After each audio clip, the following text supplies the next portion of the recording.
Abraham Lincoln. இந்த பெயரை சொன்னாலே பலருக்கு நினைவுக்கு வருவது அமெரிக்க அதிபர் என்பதுதான்.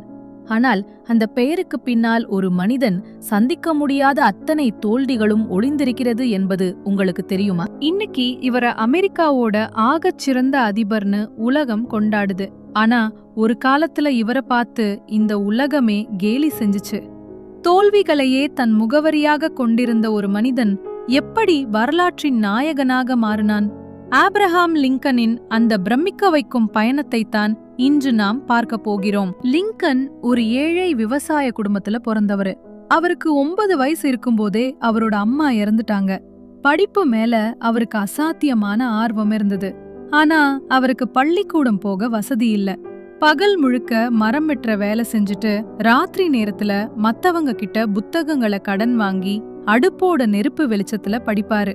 ஒரு முறை ஒரு புத்தகத்தை கடன் வாங்கிட்டு வந்தப்போ மழையில அது நனைஞ்சு போச்சு. அந்த புத்தகத்துக்கான விலைய திருப்பி கொடுக்க அந்த புத்தக உரிமையாளரோட தோட்டத்துல 3 நாள் கூலி வேலை செஞ்சு கொடுத்தாரு. அந்த அளவுக்கு நேர்மையானவர் லிங்கன். லிங்கன் அரசியலுக்கு வர்றதுக்கு முன்னாடி பல வேலைகளை செஞ்சாரு. 23 வயசுல ஒரு பிசினஸ் ஆரம்பிச்சாரு. அது படுதோல்வி. அடுத்த 17 வருஷம் அந்த கடனை அடைக்கவே கஷ்டப்பட்டாரு. சட்டம் படிக்கணும்னு ஆசைப்பட்டு படிச்சாரு. ஆனா அங்கேயும் வாய்ப்புகள் உடனே கிடைக்கல. 26 வயசுல அவர் உயிரையே வச்சிருந்த காதலி ஆன் ரூட்லெட்ஜ் திடீர்னு நோய்வாய்ப்பட்டு இறந்துட்டாங்க.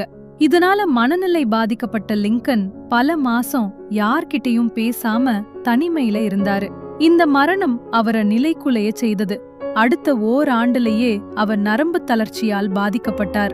அரசியல்ல அவர் சந்தித்த தோல்விகள் இன்னும் பெரியது. 1832 சட்டமன்ற தேர்தல்ல தோற்றார். 1838 சபாநாயகர் தேர்தல்ல தோற்றார்.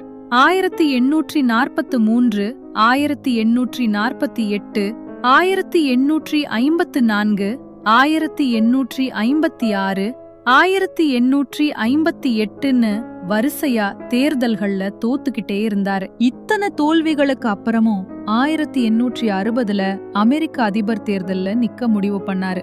அப்போ பத்திரிகையாளர்கள் அவரை கிண்டல் பண்ணாங்க. ஆனா லிங்கன் சொன்ன ஒரு வார்த்தை இன்னிக்கும் ரொம்ப பிரபலம். தோல்விங்கிறது ஒரு தற்காலிகமான பின்னடைவுதானே தவிர அது ஒரு முற்றுப்புள்ளி கிடையாது. இறுதியா அவரோட 52வது வயசுல அமெரிக்காவோட அதிபரா பதவி ஏத்துக்கிட்டாரு.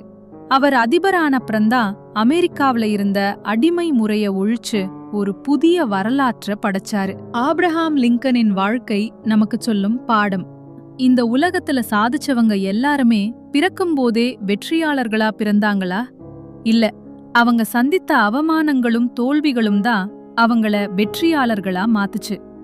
நண்பர்களே, இன்னைக்கு உங்களுக்கு ஒரு சின்ன தோல்வி கிடைச்சதும் எல்லாம் முடிஞ்சு போச்சுன்னு நினைக்காதீங்க. லிங்கன் மட்டும் 25 வயசுல தன் முயற்சியை கைவிட்டிருந்தா இன்னைக்கு வரலாறு அவரை மறந்திருக்கும். உங்கள் வாழ்க்கையிலும் இப்போது கஷ்டங்கள் இருக்கலாம், தோல்விகள் உங்களை சூழ்ந்திருக்கலாம்.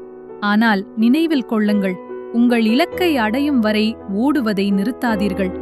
விழுவது தப்பில்லை, விழுந்த இடத்திலேயே தங்கிவிடுவதுதான் தப்பு.